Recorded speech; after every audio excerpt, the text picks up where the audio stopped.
காஞ்சிபுரத்துல திருவக்கான்னு ஒரு ஊர் இருக்கு. அந்த ஊர்ல நாலாவது ஆழ்வார் திருமழிசை ஆழ்வார். அந்த திருமழிசை ஆழ்வாரோட சிஷ்யன் கணிகண்ணனும் அங்க இருந்தாரு. அங்க ஒரு பாட்டி வயசானவங்க இருந்தாங்க. அவங்க டெய்லியும் வேலை செஞ்சுட்டு போவாங்க. வேலை செஞ்சுட்டு போக போக நாள போக போக அந்த பாட்டிக்கு ரொம்ப வயசாயிடுது. கஷ்டப்பட்டு வேலை செஞ்சாங்க. கஷ்டப்பட்டு வேலை செய்யும் போது ஆஹா இவங்க இப்படி இருக்காங்க அப்படின்னு கணிகண்ணன் அவங்கள ஒரு சின்ன பொண்ணா மாத்தினாரு. சின்ன பொண்ணா மாத்தினதுக்கு அப்புறம் அவங்க நடந்து போயிட்டு இருக்காங்க. அப்போ அவங்க நடந்து போகும்போது ராஜா பார்த்தாரு. என்ன இந்த பொண்ணு அழகா இருக்கே அப்படின்னு கல்யாணம் செஞ்சுட்ட. கல்யாணம் செஞ்சுக்கு அப்புறம் நீ எப்படி இவ்வளவு அழகா இருக்க அப்படின்னு கேட்டாரு. கணிகண்ணன் ஒருத்தரு அவர் அப்படிதான் என்ன செஞ்சார், அவரு தான் இப்படி செஞ்சாரு என்ன அப்படின்னு சொன்னதுக்கு அப்புறம் அவங்க ராஜா கணிகண்ணனை கூட்டுன்னு வாங்க அப்படின்னு சொன்னதுக்கு அப்புறம் கூட்டுன்னு வந்தாங்க. சொல்லுங்க மகாராஜான்னு கேட்டாரு. கேட்டக்கு அப்புறம் நீ என்ன ஒரு சின்ன பையனாக்கலாமே அப்படின்னு கேட்டான். நீங்க ஒரு சின்ன பையனை மாத்த முடியாது. அவங்க எவ்வளவு கஷ்டப்பட்டு வேலை செஞ்சாங்க, அதனால்தான் நான் அவங்கள ஒரு சின்ன பொண்ணா மாத்தினேன் அப்படின்னு சொன்னதுக்கு அப்புறம் என்ன நீ சின்ன பொண்ணா அவங்கள மாத்திட்டு என்ன மாத்த முடியாதா அப்படின்னு சொல்லிட்டு நீ இந்த ஊர்ல இருக்க வேணாம். என்னோட ஊர்ல நீ என்ன இப்படி செய்யலைன்னா நீ இந்த ஊர்ல இருக்க வேணாம். உடனே நாட்டை விட்டு வெளில போ அப்படின்னு சொன்னதுக்கு அப்புறம் வெளில போயிட்டாரு கணிகண்ணன். இத திருமழிசை ஆழ்வார்ட்ட சொன்னாரு. திருமழிசை ஆழ்வாரே என்ன இப்படி வெளில போக சொல்லிட்டாரு மகாராஜா அப்படின்னு சொன்னதுக்கு அப்புறம் நானும் வரேன் அப்படின்னு சொல்லிட்டு அவங்க போனாங்க.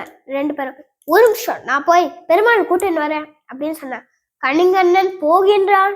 காமர்பூ கச்சிமணி வண்ணா நீ கிடக்க வேண்டாம், துணி உடைய சென்னா புலவன் யானும் போகின்றேன், நீயும் உன் பைனாகப்பாய் சூட்டிக்கொள் அப்படின்னு சொன்னதுக்கு அப்புறம் சூட்டின்னு போனார் பெருமாள்.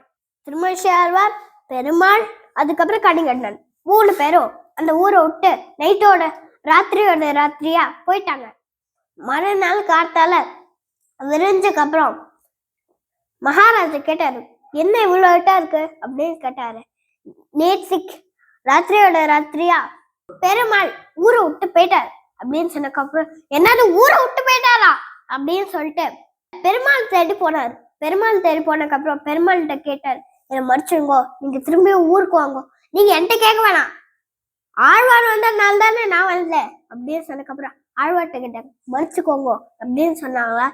நீ என்கிட்ட கேட்க வேணாம், நான் உனக்காக வரல, நான் கணிகண்ணுக்காக தான் இங்க வந்தேன் அப்படின்னு சொன்னதுக்கு அப்புறம் கணிகண்ணனே என்னை மறைச்சுக்கோ, திரும்பி ஊருக்கு வா அப்படின்னு சொன்னதுக்கு அப்புறம் சரின்னு சொல்லிட்டு கணிகண்ணன் இப்படி ஆழ்வார்கிட்ட சொல்றாரு. ஆழ்வாரே நம்ம போவோம், இவர் சொல்றதுனால நம்ம போவோம் அப்படின்னு சொன்னதுக்கு அப்புறம் இரு நான் பெருமாள்கிட்டையும் சொல்றேன். பெருமாள்கிட்டையும் சொன்னாரு. கணிகண்ணன் போக்குழிந்தான். காமர்பூ கச்சிமணி வண்ணா நீ கிடக்க வேண்டும், துணியுடைய சென்னா புலவன் யாரும் போக்கொழிந்தேன், நீயும் உன் பைனாகப்பாய் விடுத்துக்கொள் அப்படின்னு சொன்னதுக்கு அப்புறம் அவரு வேற பக்கமா தலை வச்சு பார்த்தாரு. அவரு சொன்னபடி கேட்டனால்தான் சொன்ன ஒன்றும் செய்த பெருமாள் தமிழ் எதோத்தகாரி சான்ஸ்கிரிட், அதனால அந்த பெருமாள் பேரு சொன்ன ஒன்றும் செய்த பெருமாள். அப்புறம் அந்த ஊர்ல 3 பேரும் ஒரு ராத்திரி மட்டும்தான் அங்க இருந்தாங்கனால அந்த ஊரு பேரு ஓர் இருக்கை அப்படின்னு ஆச்சு முன்னாடி. இப்ப அது ஓரிக்கையா மாறி இருக்கு. ஹரே கிருஷ்ணா.